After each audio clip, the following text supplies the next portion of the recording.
Okay, on last episode of making this stuff, I had this guy going on, and since then I've put him in this scene. These guards are just like kind of tweaked versions of this guy. They're not really designs. It's all just what they call visual development. I don't know. I've animated the camera as well as the guy and the truck. This is kind of, nothing's final design wise, but this is what is kind of lining up with the timing of the animatic, and then also proving to me that the cut works. Anyway, so I was posing this guy out, and I realized that the hands, I'm trying to find these nice poses. Obviously, you're not really going to see them that close down here, but the hands are not great. So I got really distracted doing just like a deep dive on a rigged hand. And I'm not like claiming perfect topology or whatever. Like it's not perfect, but it's a great version 1. Let's hit R, and I've got this bend going on, and then here I've got it so that when you bend that second digit, it also bends the third, just to kind of speed up the collapsing of the fingers. But anyway, I'm saying anyway a lot. That's what I've got. So the idea is to make a hand that could, do things that a hand could do, and not much more. One of the things I've been playing with that's new to me but makes so much sense is all the what do you call it? The restrictions, the constraints. So for example, this knuckle here can move a little bit this way, and it can also do its this way thing. But once you get into these joints, they really just rotate on one axis here. So over here you can say like this bone has the X and the Y rotation. I mean, it gets confusing when you're like, where's X, where's Y? But basically it can only bend around that one axis, so that's why I can be in any view and just hit R and pose that nice. I also threw this, your finger bones go all the way back to your wrist here. They don't start at the knuckle. And I thought that would be an important way to, I don't know if that's supposed to get it a little more real, but also what makes the hand be able to kind of grip stuff is that you can have a lot of movement there too, so it kind of turns into a more ball shape. So trying to, I don't know, I'm just playing around. I know that there's probably people that actually figure this out, but it's been a fun puzzle for me, I guess. It's like just something to tinker away at.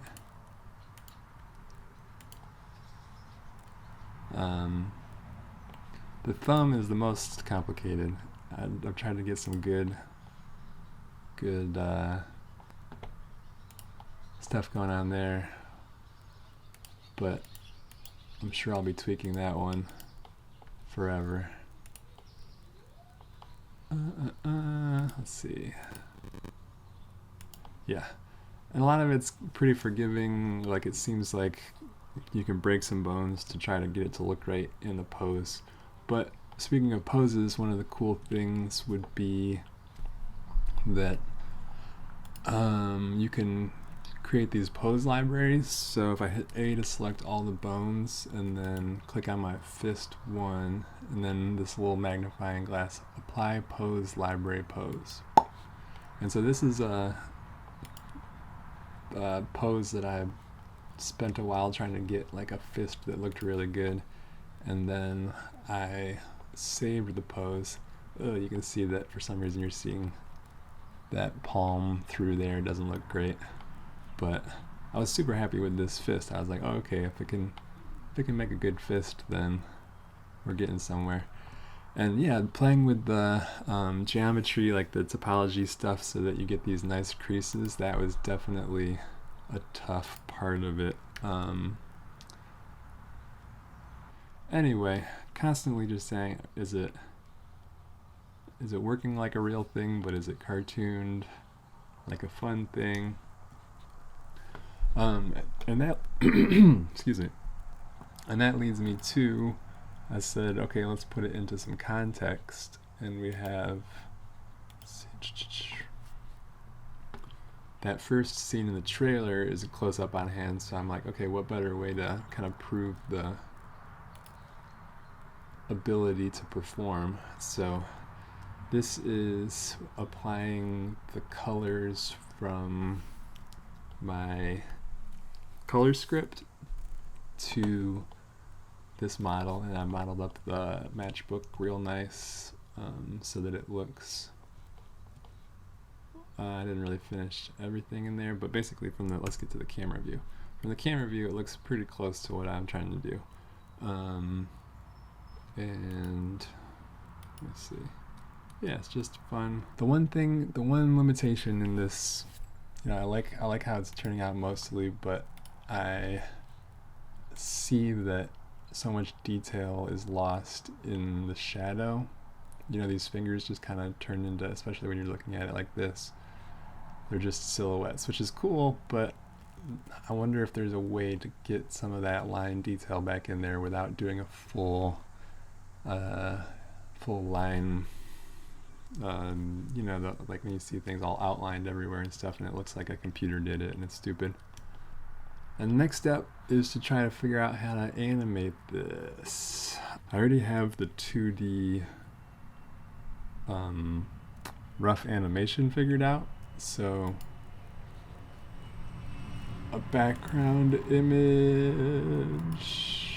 Oh, so this is how I posed it. I just have this, like, basically, where's the, I could put in my, this isn't the color script, but it's the more final drawing that I just kind of lined up with my model to get it to feel right. It's not totally right, but the feeling is there. Anyway, so what I wonder is if, so change the source to an image sequence, and then open up, we're gonna go to, this is the exported image sequence of the rough animation. Let's see if I can pull up a window. Here we go. Change this to a timeline.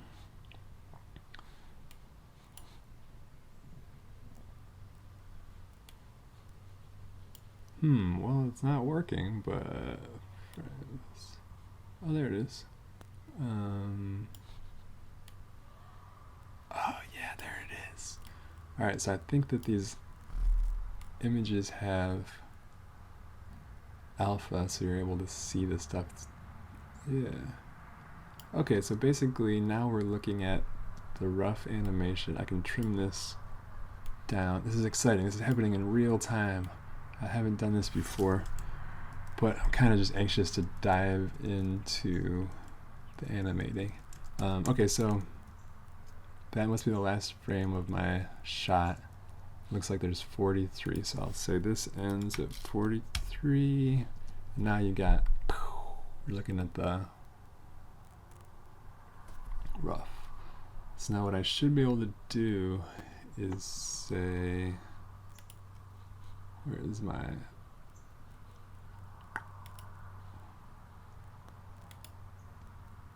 oh, you know what, this is gonna be way too confusing for right now. I gotta figure this out. but yeah, that's basically where I'm at. Thank you for watching. This was, I hope this was a good one.